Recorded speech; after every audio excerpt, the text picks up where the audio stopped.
Hey, how you doing? So for the first time, I've given my new 55-gallon a trim of all the plants, and I did a straight across crew cut on, oh my, something always tell people never to do, but I did it myself. Just cut everything across in a straight line. I didn't trim the rotala or the S. repens. They just didn't seem to need it yet, but everything else got a trim. And I left the moss as well. The moss is looking pretty good, if I may say so myself. So I got some pretty good cuttings. You can see them all floating on the top there. And I have taken them over to the old 55-gallon because that's what I said I would do. Yeah, so everything is looking pretty good, I think.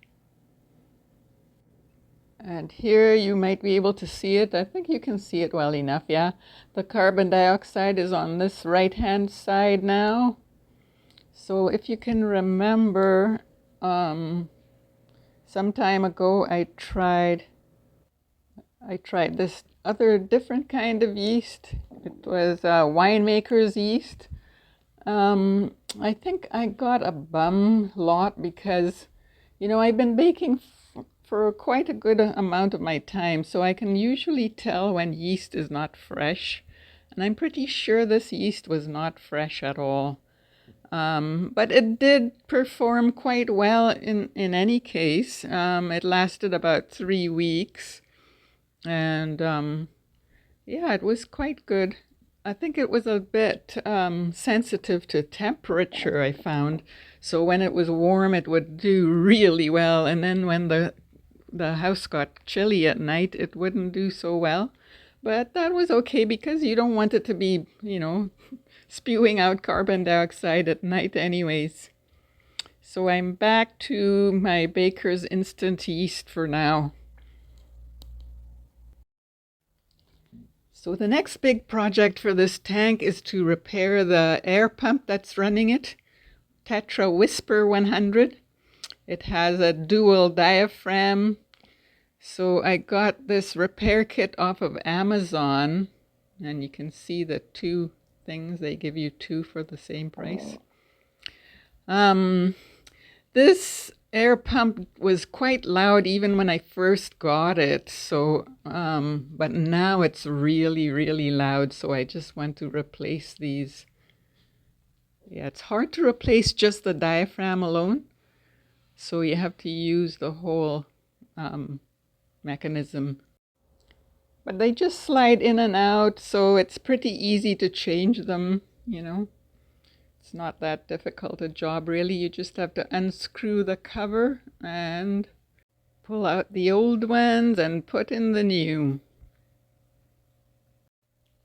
So the last thing I want to show you today is the cardinal tetras. If you're looking at it on a phone, you might not be able to see them that well, but they're in the corner enjoying the flow that the corridors usually play at, but the corridors are eating right now. So they're taking advantage. They can't seem to make up their minds whether they want to swim or play in the flow. See, they go back. Oh, yes. They're so funny. But, when the corridors are eating, that's the only time they can get a chance to play in the flow because the corridors usually boss them around because they were there first and they're bigger, so there. So yeah, so next I want to add to these cardinals, I want to get a little school of, or a not so little school of Ember Tetras. And then I think I'll be finished. I actually, when I was younger, I used to keep these tiny, tiny fish in small, small aquariums. And people who didn't know me very well would say to me, "Why do you like those tiny, tiny fish in small, small aquariums? We have an aquarium at home and it's big and the fish are big." And I thought, look, yeah, that's nice, come to my house and tell me that. But, and for this tank, to tell you the truth, I got a 55-gallon tank and I thought I would put some big fish in it, or bigger, maybe medium-sized. But I don't know, it's kind of hard right now because instead of calling it tiny, tiny fish in small, small aquariums, they have a name for it now. It's called nano. And it's a thing. So it's kind of hard to find those bigger fish even. So I think I will just stick to my nano that I've always had. Ember Tetras will look nice with cardinals, don't you think? Yeah, I think so. And the thing is, another thing about it is, like, I was thinking of getting angelfish actually. But then I remembered this guy, I read his book back in the day when we used to read books about fish to find out how to, if you wanted to find out something about how to keep fish, you had to read a book.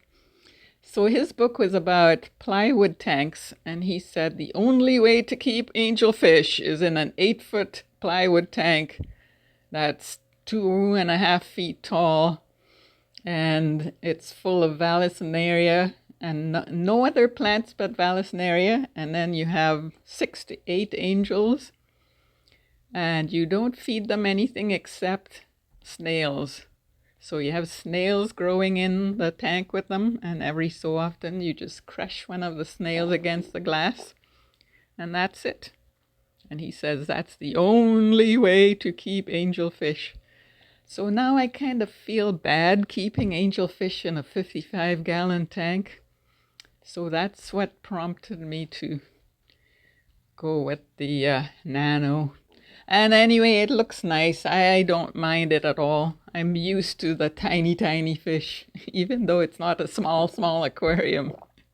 So there. Oh, everybody has their opinion, right? Even me. I mean, I have to admit, I have my opinion. Why shouldn't I? The thing is, you shouldn't let other people's opinion sway you too much. If you've got a problem going on, of course, listen to someone else's, opinion. They might have something good to say. But if things are working out for you, then you don't need to listen to someone else's opinion. I mean, you can listen to them, but you don't have to do it, right? So don't fuss. Don't fuss about other people's opinions and feel like you're doing it wrong. Only if you have a problem. If you have a problem in your tank, then yes, you are doing something wrong. So you should listen to someone else telling you what to do. But if everything is going right, then just relax and enjoy your fish. Okay? That is it for me today, yes, I think. Let me look at my list here. Yes, it's all done. Okie dokie. Talk to you next time. I will see you. Happy fish keeping. See you next time. Bye for now.